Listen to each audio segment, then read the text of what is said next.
Yo guys, what's up? So before this video starts, I'm just gonna introduce the giveaway, and yes, my throat is killing me. That's why I sound like a crabbed horse. I have got the cold. That's why these videos are kind of slow as well. But I want to tell you about the giveaway that's going on throughout this Call of Duty World War 2 series. I think I said it too fast, and you might not understand my Irish accent, but you know, I try my best. But basically, it's a giveaway. Every video you comment under, make sure you're subscribed, and you're also following my Twitter account. Every video that you comment under in this series will get you an extra entry, and pretty much it's a copy of the game, and I will be giving it away on release day. It's for any console of your choice. So literally just comment underneath, and this time I want you to comment the name of the 5th person I kill, and also your favourite part about Call of Duty World War 2. That's pretty much it. Pretty simple. Winner will be announced right on midnight on the 3rd of November, that's GMT, on my Twitter. Pretty simple. Free game. Why the hell not? So with this video, I wanted to start off the series pretty positive, and we're going to just talk about the best things about Call of Duty World War 2. And obviously, the first thing is pretty obvious. I bet you can probably guess it. I'll give you 3 seconds. 3, 2, 1. Yeah, it's boots on the ground, you know. The thing everybody's coming back for. You see all these ex-Call of Duty pros like Embos and Proofy all coming back to play competitive just because it's boots on the ground. It pretty much just tells you how the Call of Duty fanbase have been missing it in general. Like, I haven't played Call of Duty the last 3 years. I've been playing CS because I absolutely hated jetpacks. I don't know, there was just something about them. It just wasn't Call of Duty. And even from playing this better, I'm just so excited just to be back running on the ground. The game's just so much better, you know. Call of Duty's back. Call of Duty is back.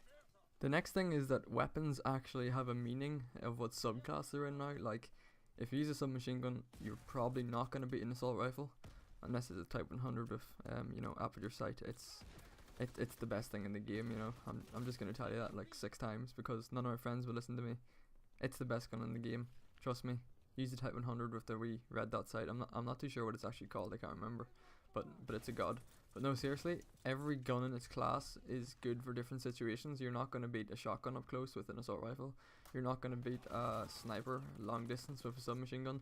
All the guns seem to stick to what they're good at, which is really good for the gameplay, because if you're using a submachine gun, you know exactly which way to play it, and you're not just going to get outplayed by some nuts assault rifle player that's just jumping about the place and killing you with close range, even with an assault rifle, unless it's me, of course, because, you know, it's me. No, I'm only joking. But honestly, even the shotguns are kind of usable, because especially on this map, point to hawk knock. Yeah, I think that's what it's called. This shotgun is pretty goddamn awesome because, oh yeah, shout out Tabes. Because as you can see from this gameplay that I just absolutely wreck people, and maybe that's because of the incendiary rounds, and that's something that we're going to talk about in a completely different video, because I think they're just pointless. I mean, look at this.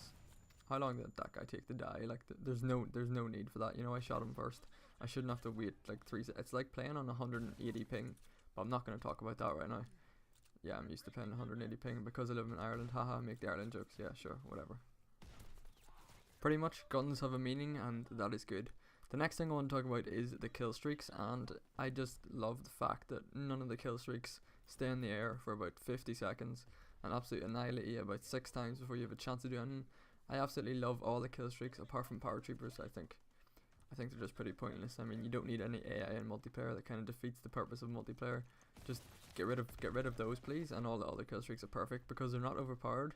They don't stay in the air for long. They don't get too many kills. You're not sitting there getting spawn trapped if your team are dying all the time and you're losing kill streaks just because of your teammates. It's not your fault, by the way. That's my main problem in public matches. You know, teammates feeding, and then they have kill streaks and they just absolutely wreck me. But no, kill streaks are underpowered, which is good.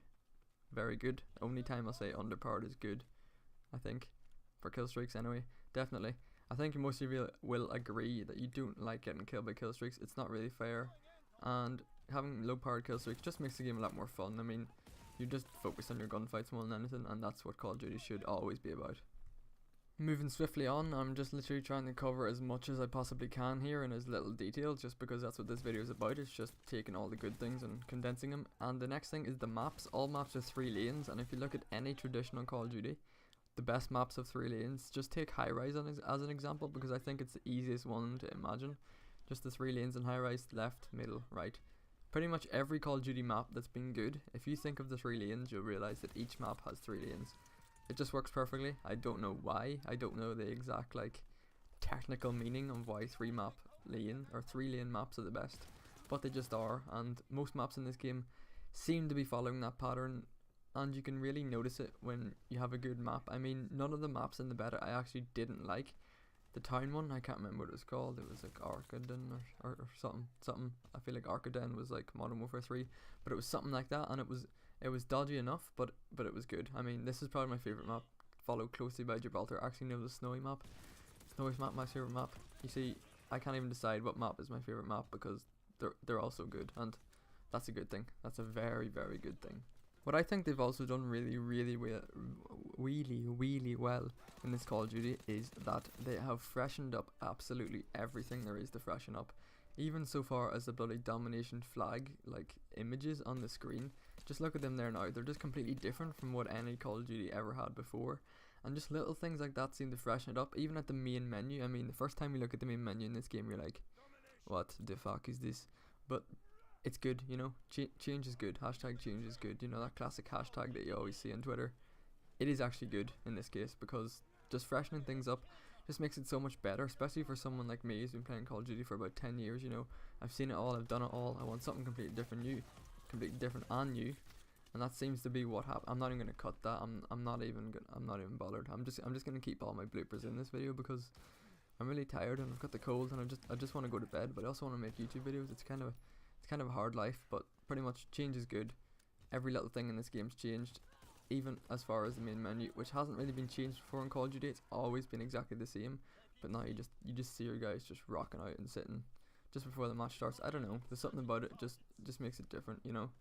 And goddamn, just calling in that UAV just brings another point to me right now. I'm not even gonna stop and cut out the next clip. UAVs are a 500 point kill streak, I think. So something like that, you know, something like pretty higher than they ever have been before, and that is absolutely perfect.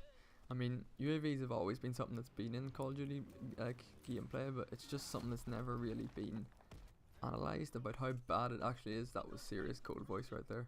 But UAVs are they're just stupid in a little way. I mean, when people shoot, you can see them on the minimap, that's fair enough, but the fact that if you get a 3 kill streak in previous Call of Duties, you can see where absolutely everybody else in the enemy team is, and it just forced me in pubs just to use Ghost, and that just gave me a chance to use, like, that means I couldn't use any other perk in the game, like that was in that perk slot, and it just works so well. The UAVs are just that little bit harder to get, because then it's just not constant UAV spam, and you really will notice it if you're playing in a team where everybody's not that great. Even just that are dying a lot.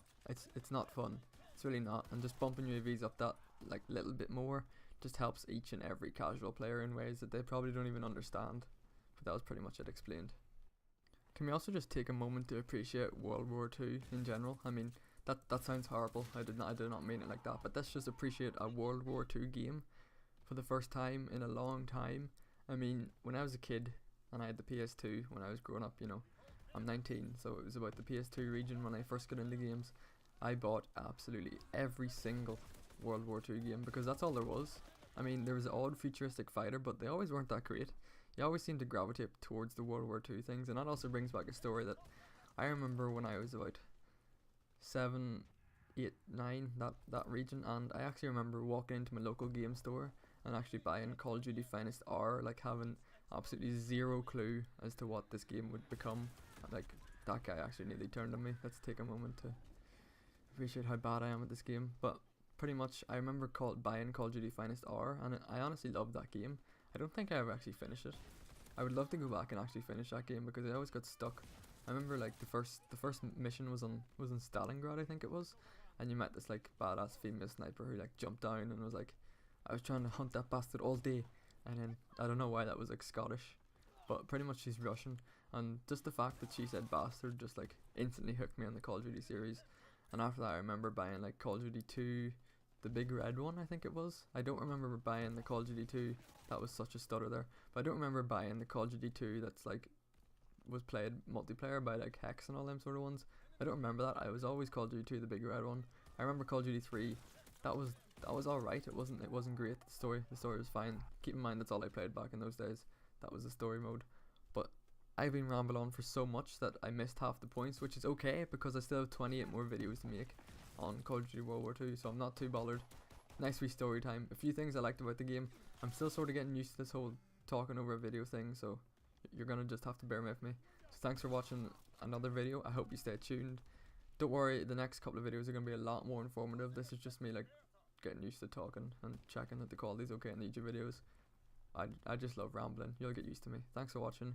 Make sure to enter the giveaway. Comment underneath the name of the 5th kill I got, and also follow me on Twitter. That'd be sweet. See you guys tomorrow, I guess. Hopefully, if you could be bothered. But yeah, please do be bothered. See ya.